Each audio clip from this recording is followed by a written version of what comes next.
one of the longest oppression in our history, recent history. And you know, once a Palestinian friend of mine told me that, people around the world, some people collect stamps, some people collect antique furniture. We Palestinians collect useless UN resolutions. There are more resolutions against Israel than anything else, but they're all totally useless. And those of us who actually attend these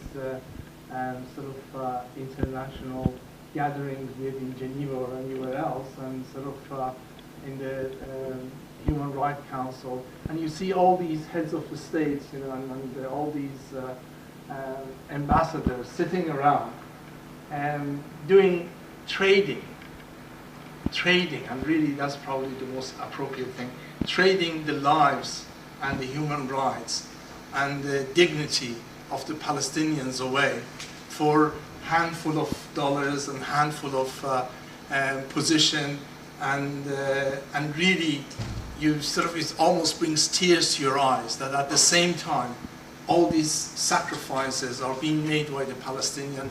And Gaza, what happened in Gaza was just a small example in the whole history of the suffering of the Palestinians.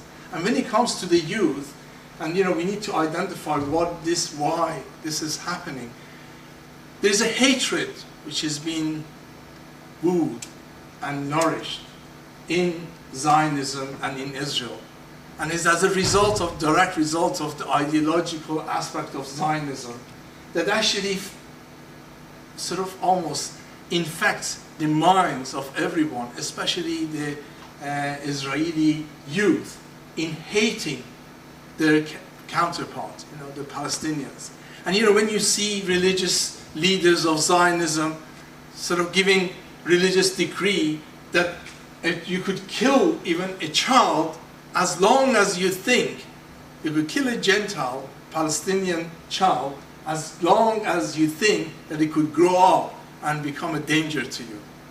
And this is what is happening. This is why when it goes to the conflict, into the war, these ordinary human beings, and it's not just those who are living in Israel, there are people from North London and New York who actually fly down and actually get involved in shooting Palestinians, almost the way that people shoot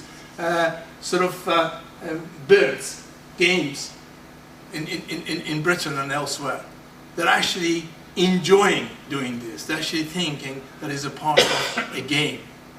And that is really something that as long as this ideology of Zionism exists and is nourished and tolerated, and promoted, even in this country, by every single government we have had and every single political party, you know, as long as that is happening, you're not going to be able to stop this virtual M25 circular growth of hatred and further hatred and further hatred, while human beings, i.e. Palestinians, Palestinian children, are no longer considered valued as human beings.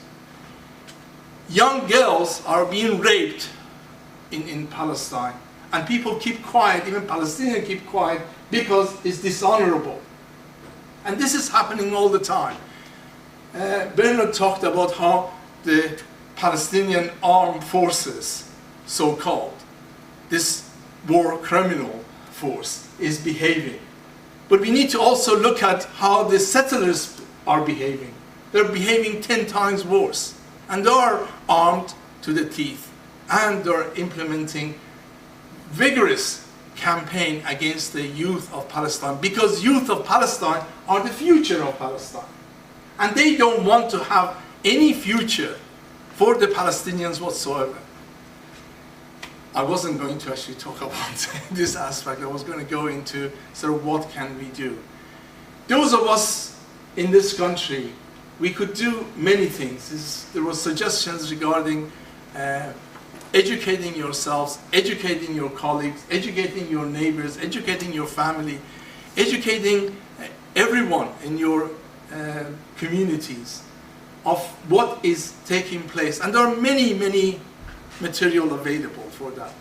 But I would say that probably one of the main tools that we can use is the boycott. We really need to take action on the issue of boycott. Those of us who've been involved in it, be it from the dates of during the month of Ramadan, or indeed the dates that are now going to be sold for Christmas, who are being brought especially down.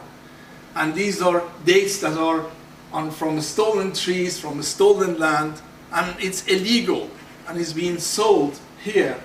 And we need to make sure that it doesn't, we will stop it.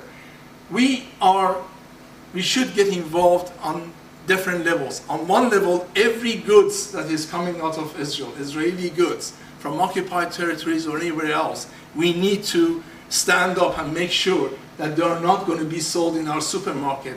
Don't be passive. When you go to the supermarket and you see Israeli good, go to the manager and say, we don't want to see that.